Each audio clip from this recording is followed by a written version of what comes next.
बिस्मिल्लाहिर्रहमानिर्रहीम। अस्सलाम वालेकुम। भाई आपको इस वीडियो लेक्चर के अंदर मैं ट्रांजिटिव और इनट्रांजिटिव वर्ब में डिफरेंस बताने जा रहा हूँ। भाई बहुत आसान है इसके डिफरेंस को समझना। आपने थोड़ी सी अगर तवज्जो की तो आपकी प्रॉब्लम सॉल्व हो जाएगी। सिर्फ शुरू में इतना बताऊंगा कि ट्रांजिटिव वर्ब के फ़ौरन बाद ऑब्जेक्ट ज़रूर आता है, यानी जिस सेंटेंस में ट्रांजिटिव वर्ब होता है उसमें सब्जेक्ट, वर्ब और ऑब्जेक्ट तीन चीज़ें होती हैं। सब्जेक्ट आपको जैसे कि पता है कि काम करने वाले को कहा जाता है, और ऑब्जेक्ट वो होता है जिसके ऊपर काम किया जाता है, जिसके ऊपर काम का असर पड़ता है। तो जिस भी जुमले में ऑब्जेक्ट मौजूद हो वो ट्रांजिटिव वर्ब वाला जुमला होता है। इनट्रांजिटिव वर्ब में ऑब्जेक्ट नहीं पाया जाता, इनट्रांजिटिव वर्ब के बाद ऑब्जेक्ट नहीं आ सकता। उसमें सब्जेक्ट होता है, वर्ब होता है, लेकिन सब्जेक्ट जो काम करता है उसका असर किसी पे नहीं पड़ता, वो किसी दूसरे शख्स, जानवर, परिंदे, चीज़ या जगह पर काम नहीं करता। तो अभी हम बाकायदा तौर पे इसका आगाज़ करते हैं। आप लिखें heading difference between transitive and intransitive verb. ये लिखने के बाद आपने अब सिर्फ सब हेडिंग लिखनी है ट्रांजिटिव वर्ब, और नीचे इसके बारे में इसकी डेफिनेशन लिखें। The verb which takes object after it is called transitive verb. अब इसकी एग्जांपल ले लेते हैं। Ali killed a snake. देखें, मैंने आपको बोला the verb which takes object after it, वो वर्ब जो अपने बाद ऑब्जेक्ट लेता है is called transitive verb, transitive verb कहलाता है।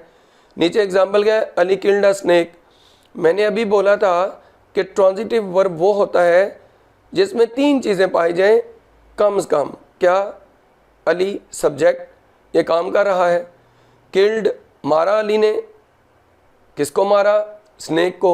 तो अली सब्जेक्ट, किल्ड काम किया, यानी वर्ब है ये, मारने वाला काम, और किस पर किया? स्नेक के ऊपर, तो स्नेक ऑब्जेक्ट है। तो स्टूडेंट्स ये देखिए, जिस जुमले में सब्जेक्ट जो काम करे वो आगे किसी पर करे, उस काम का असर आगे किसी पर पड़े। जैसे स्नेक पर काम किया गया और स्नेक पर असर पड़ा कि वो मर गया, तो ये जो किल्ड है ये ट्रांजिटिव वर्ब है, और जिस पर काम किया गया वो ऑब्जेक्ट है। एक और एग्जांपल ले लेते हैं। आई ईट एन एप्पल डेली। देखें, इसमें क्या तर्जमा है कि मैं रोज़ाना एक सेब खाता हूँ। खाने वाला कौन है? मैं, सब्जेक्ट। ईट क्या है? वर्ब, यानी खाना काम है, और एप्पल इस पर काम किया गया, असर इस पर पड़ा, तो ये ऑब्जेक्ट है। तो इस जुमले में जो ईट वर्ब है वो ट्रांजिटिव वर्ब हुआ। तो स्टूडेंट्स आपने बस इतनी सी बात याद रखना है कि जिस जुमले में सब्जेक्ट जो काम करे उसका असर आगे किसी पर पड़े, तो फ़िक्रे में जिस पर असर पड़ता है वो ऑब्जेक्ट होता है, जो काम करता है वो सब्जेक्ट होता है, जो फ़िक्रे में काम होता है वो ट्रांजिटिव वर्ब होता है। इसकी मैं एक और आपको देसी एग्जांपल देके समझाता हूँ। देखें, अली किल्ड अ स्नेक, इसमें अगर हमने चेक करना है कि ये ट्रांजिटिव वर्ब है या नहीं, तो एक और तरीका ये है कि आप सब्जेक्ट और वर्ब का सिर्फ तर्जमा करें। अली सब्जेक्ट, किल्ड वर्ब, इन दो का। अली किल्ड, अली ने मारा। तो देखें, अगर सिर्फ इतनी बात हम कह के रुक जाएं कि अली ने मारा, तो सेंस कंप्लीट नहीं होती। सुनने वाला बोलेगा क्या मारा, पूछेगा। तो जब क्या से सवाल पैदा हो तो फिर आपने समझना है कि सब्जेक्ट और वर्ब का तर्जमा करने पर जब क्या से सवाल पैदा हुआ है तो ये ट्रांजिटिव वर्ब है। तो अब वो क्या वाला सवाल ख़त्म किस तरह होगा? आगे आप ऑब्जेक्ट ऐड करेंगे। Ali killed a snake, Ali ने एक सांप मारा। तो यहाँ पर स्नेक को लिखने से क्या वाला जो सवाल है उसका जवाब आ गया। तो अगर सब्जेक्ट और वर्ब का तर्जमा करें, क्या से सवाल पैदा हो, सेंस कंप्लीट ना हो और आगे एक ऑब्जेक्ट लगाना पड़े, जिससे क्या वाले सवाल का जवाब आए तो वो ट्रांजिटिव वर्ब वाला जुमला होता है। देखें, आई ईट, मैं खाता हूँ, क्या खाता हूँ भाई, एन एप्पल, सेब खाता हूँ। भाई एन एप्पल लिखा तो जवाब आया, और सब्जेक्ट और वर्ब का तर्जमा करने पर जब क्या से सवाल पैदा हुआ तो समझ जाएं ये ट्रांजिटिव वर्ब है। एप्पल ऑब्जेक्ट है, आगे डेली वगैरह ये अजाफी अल्फाज यानी एडिशनल वर्ड्स होते हैं। तो स्टूडेंट्स, उम्मीद है आपको ट्रांजिटिव वर्ब समझ में आ गया होगा। अब हेडिंग लिखें इन ट्रांजिटिव वर्ब, और इसके लिए आपने डेफिनेशन लिखनी है, intransitive verbs never take object after them. Intransitive verb अपने बाद कभी ऑब्जेक्ट नहीं लेते। एग्जाम्पल लिखे, बर्ड्स फ्लाई। देखें, दो अल्फाज लिखे, बर्ड्स और फ्लाई, यानी परिंदे उड़ते हैं। तो इसमें सब्जेक्ट कौन हुआ? हर सेंटेंस के अंदर सब्जेक्ट और वर्ब लाजमी होगा। ऑब्जेक्ट तब होगा जब ट्रांजिटिव वर्ब होगा, और इंट्रांजिटिव वर्ब होगा तो ऑब्जेक्ट नहीं होता। देखें, इन ट्रांजिटिव वर्ब के बाद ऑब्जेक्ट नहीं आता, तो मैंने सेंटेंस आपको लिखवाया, बर्ड्स फ्लाई, परिंदे उड़ते हैं। एक तो बात है कि परिंदे सब्जेक्ट, फ्लाई वर्ब, दो चीज़ों का तर्जमा किया, क्या से सवाल ही नहीं पैदा हो रहा। देखें, बर्ड्स फ्लाई, एक ये बात, परिंदे उड़ते हैं, ये तो सवाल पैदा हो सकता है, कहाँ उड़ते हैं, क्यों उड़ते हैं, कैसे उड़ते हैं, कब उड़ते हैं, लेकिन ये सवालात बेशक पैदा हों। मैंने क्या वाला सवाल बोला, अगर क्या वाला सवाल पैदा होगा तो वो ट्रांजिटिव वर्ब नहीं होगा, इन ट्रांजिटिव वर्ब। और दूसरी बात एक और समझें, बर्ड्स फ्लाई, परिंदे उड़ते हैं, सब्जेक्ट परिंदे हैं, तो वो जो काम कर रहे हैं उड़ने वाला, आगे किसी पर नहीं वो काम कर रहे, आगे असर किसी पर नहीं पड़ा, तो ये इन ट्रांजिटिव वर्ब वाला जुमला हुआ। फ्लाई इन ट्रांजिटिव वर्ब है। अच्छा, इसका मतलब ये नहीं है कि सिर्फ सब्जेक्ट और वर्ब भी आए तो आप समझ आए इन ट्रांजिटिव वर्ब वाला जुमला है। इसको लंबा भी कर सकते हैं। कैसे? आप इसी को दोबारा लिखें, बर्ड्स फ्लाई ब्यूटीफुली।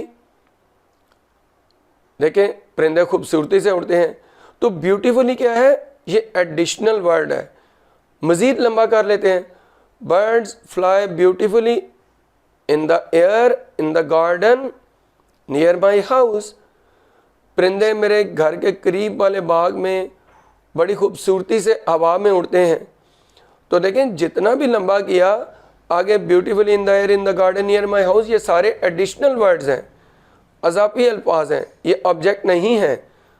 तो जनाब, ये है आपका इंट्रांजिटिव वर्ब। एक डिफरेंट एग्जांपल ले लेते हैं, अली स्लेप्ट, SLEPT, अली सो गया। सब्जेक्ट और वर्ब का तर्जमा किया, क्या से सवाल ही नहीं पैदा हुआ। और नंबर दो कि जो सब्जेक्ट अली है उसने सोने वाला काम किसी पर किया ही नहीं है। तो स्टूडेंट्स, अगर सब्जेक्ट का काम किसी पर असर ना डाले और क्या से सवाल पैदा ना हो सब्जेक्ट और वर्ब से, तो फिर आप याद रखें वो इंट्रांजिटिव वर्ब वाला जुमला है। आगे इसको भी लंबा कर सकते हैं, वो मैं ज़बानी बोलूँगा, Ali slept in his room, Ali अपने कमरे में सो गया। तो इन हिज रूम अजाफी अल्फाज हैं। अब आप ये सोच रहे होंगे कि कमरे पर असर नहीं पड़ा जब वो सोया। भाई बात सुनिए, इन ट्रांजिटिव वर्ब में असर पड़ता ही नहीं आगे किसी ऑब्जेक्ट पर। क्यों? असर का पढ़ना ग्रामर में उसको कहते हैं जो सब्जेक्ट अपनी इंटेंशन के साथ, अपने इरादे के साथ असर डाले। इस तरह देखें एक और example, she is walking slowly, वो आहिस्ता आहिस्ता चल रही है। तो देखें, वॉकिंग इन ट्रांजिटिव वर्ब है। अगर हम सब्जेक्ट और वर्ब का तर्जमा करें, सब्जेक्ट है शी, इज़ वॉकिंग यहाँ पे पूरा वर्ब है, शी इज़ वॉकिंग, वो चल रही है, तो क्या से सवाल नहीं पैदा हो रहा। अच्छा, अब कुछ स्टूडेंट्स होते हैं वो जब चल रही है तो ज़मीन पर असर पड़ रहा है। भाई अगर अपने इरादे से ज़मीन पर असर डालें या किसी पर असर डालें, वो ट्रांजिटिव वर्ब है। अब देखें, उसका जो चलना है मकसद क्या है उसका? कहीं पर पहुंचना, ज़मीन पर असर डालना नहीं। अगर देखें वो ज़मीन को खोद रही है, फ़र्श को साफ़ कर रही है, झाड़ू लगा रही है, कोई मज़दूर जो है वो फ़र्श को तोड़ रहा है, अगर कोई ज़ोर ज़ोर से पाँव उसके ऊपर मार रहा है, टैप कर रहा है, टैपिंग कर रहा है, तो वो असर का डालना है। और वो ट्रांजिटिव वर्ब होते हैं कि the labourers are digging the ground या अर्थ, या फिर the labourers are breaking the floor, she is tapping the floor, इस तरह। और इसी तरह वो जो अली का था, कमरा अगर वो साफ कर रहा है, डेकोरेट कर रहा है, तोड़ रहा है, नया बना रहा है, वो काम का असर है। जाकर सोना, उसकी नीयत सोना है, कमरे पर असर डालना नहीं। तो स्टूडेंट, ये ट्रांजिटिव और इंट्रांजिटिव वर्ब में फ़र्क होता है। उम्मीद है आपको समझ आ गया होगा। अगर आपको ये मेरी वीडियो पसंद आई, इसे लाइक कीजिए, शेयर कीजिए, मेरे चैनल को सब्सक्राइब कीजिए। इस वीडियो से इतना ही। अल्लाह हाफिज़।